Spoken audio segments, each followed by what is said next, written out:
Hi. Since the altercation, my movements have been restricted until further notice. Well, it's lunchtime, so I sneak into the kitchen for an extra helping of mac and cheese when I hear Ethel, the head cook, fussing about something.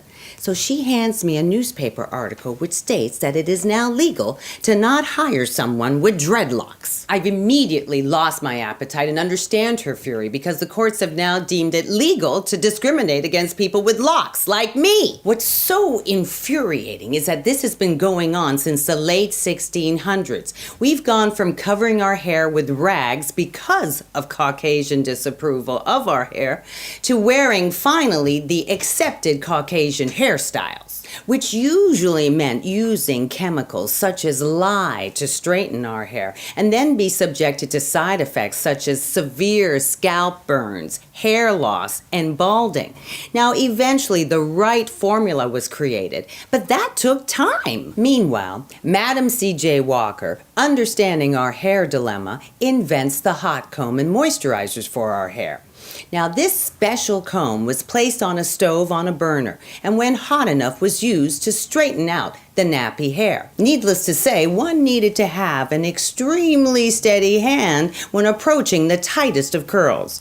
And in my experience, no one has that. Call me crazy, but why do I have to experience physical discomfort in order to be deemed fit for society? In the 70s, Black Power came with more of a focus on natural hair, and that included afros, cornrows, braids, and dreadlocks. Now, those hairstyles were considered militant, and anybody wearing them was trouble. In fact, there was a cornrow ban. Yes, I said it, a cornrow ban, where hotels would not allow their workers to wear those dangerous hairstyles. Then, in the 80s, a movie named 10, featuring Bo Derek in a skimpy bikini running down the beach with her cornrowed and beaded hair flowing in the wind.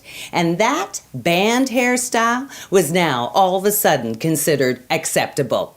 What the? Next was the Jerry curl, another chemical process that loosened up the tight curls, making them wavy. And all that was needed was the activator spray.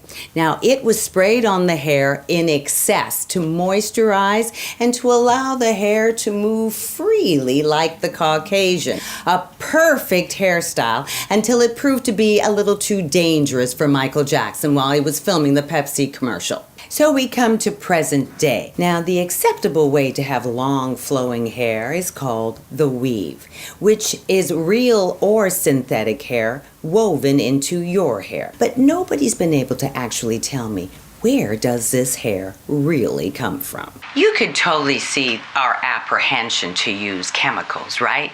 And you can see how offensive it is to have our hair judged. Why is being different so unacceptable? And why do I have to look like my white counterpart when in fact that's impossible?